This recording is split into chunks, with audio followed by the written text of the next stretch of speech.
महाराज सुखदेव जी का जन्म हुआ और उन्हीं सुखदेव जी महाराज ने परीक्षित को कथा सुनाई। बोलिए सुखदेव भगवान की, बोलिए परीक्षित लाल की, बोलिए श्रीमद् भागवत महापुराण की जय जय श्री राधे श्याम। आइए ताली बजा करके बोलेंगे भजन, उसके बाद कथा में प्रवेश करेंगे।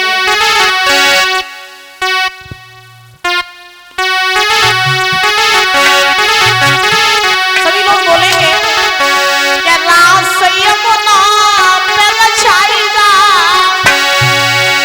और आई के कन्हैया सवरे वीर।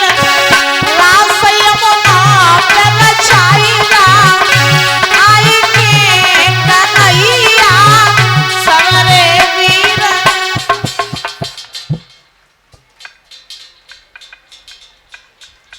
बोल ले हो, ताली बजाओ सभी लोग मिलके बड़े भाव से। रास यमुना पे रचाईगा आई के कन्हैया सवरे वीर।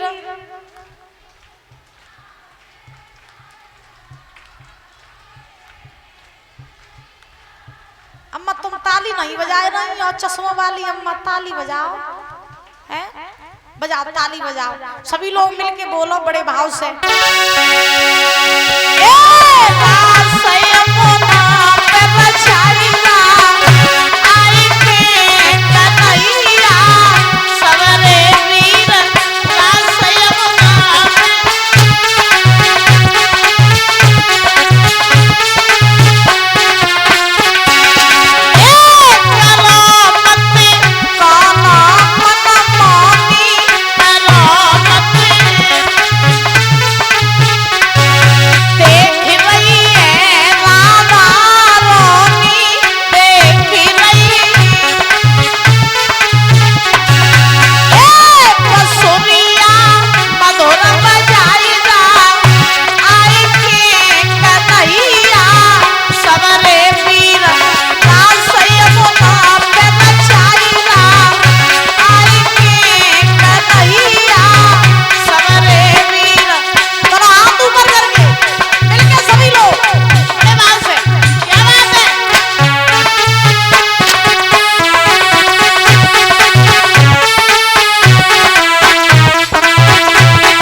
जय कहती तने जोर के कहू करो हैं। बोलिए परमदेव महाराज महाराज आज सुखदेव भगवान का कैसे जन्म हुआ ये कथा सूत जी महाराज ने 88,000 ऋषियों को सुनाई और सुखदेव जी महाराज ने महाराज श्री हरि गंगा के किनारे बैठ करके परीक्षित जी को ये साप्ताहिक कथा सुनाई थी। अब महाराज परीक्षित जी ने सुखदेव जी महाराज से पूछा, प्रभु हम आपसे कथा और सुनना चाहते हैं। कौन सी? बोले आप मुझे वो कथा सुनाइए कि भोले बाबा और सती का बैर अपने पिता दक्ष से क्यों हुआ था। ये सती जो थी अपने पिता दक्ष के यहाँ गई थी, तो मैया सती ने अपने पिता दक्ष के यहाँ पर जाके अपनी देह का त्याग क्यों किया, किस कारण से किया, तो कृपया उन शिव सती चरित्र की कथा हमें सुना दीजिए। तो सुखदेव जी महाराज राजा परीक्षित को समझाए कि बोले हैं, सुनो राजन, एक समय की बात कि महाराज भोले बाबा मैया सती के साथ कैलाश पर्वत पर विराजमान रहे। तो जब विराजमान रहे तो मैया सती ने देखा कि आकाश में से सारे देवी देवता अपने अपने विमानों में बैठ करके कहीं जा रहे हैं। तो सती ने भोले बाबा से प्रश्न किया कि बाबा आज ये देवी देवता अपने अपने विमानों में बैठ के सब कहाँ जा रहे हैं। सती बोली, जे जा रहे तुम्हारे पिता दक्ष के यहाँ, तुम्हारे पिता दक्ष के यहाँ। सती बोली, क्यों? भोले बाबा बोले कि तुम्हारे पिता जो है ना वो अपने यहाँ पर यज्ञ रचवा रहे हैं, तो ये सब उस यज्ञ में शामिल होने जा रहे हैं। तो सती बोली, बाबा हम क्यों नहीं जा रहे।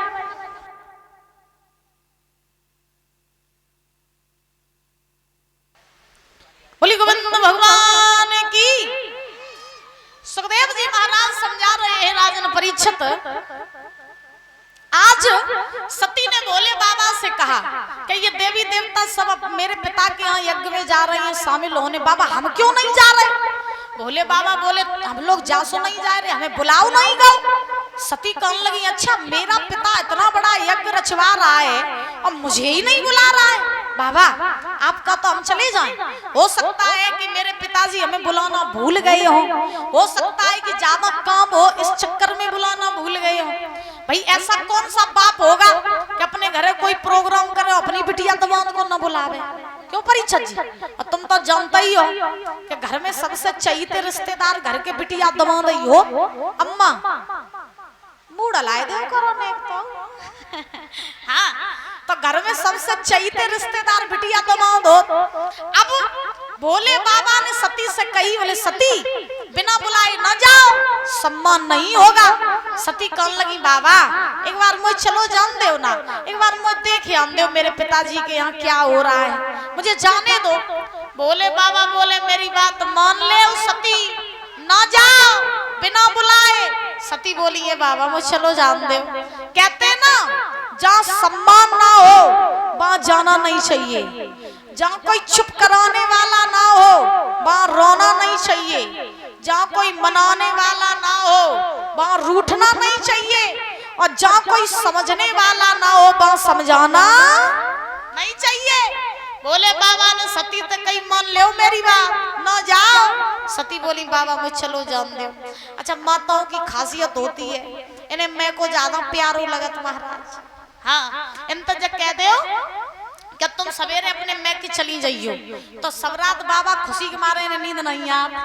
हाँ का धज जाए, का छोड़ जाए, का ले जाए, सबरा धरा उठाई करती रहती महाराज। मैं के जेबे की खुशी बहुत बढ़िया हो। क्यों परीक्षित जी महाराज है जे जाती करे, मैं के जाती करे, अब जाती तो इन्हें मैं को ज्यादा प्यार हो है। हाँ बोलो गोविंद भगवान की। अब सती को भोले बाबा ने बहुत रोका, लेकिन परीक्षित जी सती ने एक बात नहीं मानी। भोले बाबा बोले, नहीं मान रही हो तो फिर ठीक है चली जाओ। तो सती चली। भोले बाबा ने 2 गढ़ भेज दिए सती के साथ, वो 2 गढ़ भी चले। और सती जैसे ही परीक्षित जी अपने पिता दक्ष के यहाँ पहुंची यज्ञशाला में, तो सती की बहनों ने सती को देखा, मुंह फेर लिया। और महाराज माँ भी नहीं सती से बोली। दक्ष के यज्ञशाला में जब पहुंची तो सती ने क्या देखा कि उस यज्ञशाला में सारे देवी देवता अपने अपने आसनों पर विराजमान हैं, लेकिन उस सभा में कहीं भी स्थान भोले बाबा का नहीं है। मैया सती ने जब ये देखा कि उस सभा में कहीं भी स्थान भोले बाबा का नहीं है, तो सती को ऐसा लगा जैसे पैरों तले जमीन खिसक गई हो। सती कहने लगी मेरे भोले बाबा ने सही रोको तो कि बिना बुलाए जाओगी, सम्मान नहीं पाओगी। लेकिन मैंने उनकी एक बात नहीं मानी और फिर भी हम इस यज्ञशाला में अपने बाप के यहाँ आए और आज हम मेरे भोले बाबा का मैं अपमान देख रही हूँ। अब मैं लौट करके अपने भोले बाबा के पास नहीं जाऊंगी, इसी यज्ञशाला में कूद के अपने प्राणों की आहुति दूंगी। तो सती को बड़ा क्रोध आया।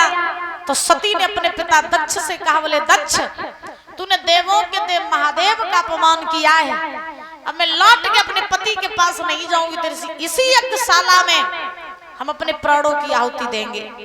तो सती को बड़ा क्रोध आया। उस सभा में बैठे किन्नर गंधर्व देवी देवता उन सबसे सती ने कहा कि सुना, अगर हो सके तो मेरे भोले बाबा से मेरी एक बात पहुंचा देना कि जब जब मैं मरूं और जब जब मैं देह को धारण करूं तब तब मैं भोले बाबा की अर्धांगिनी बनूं।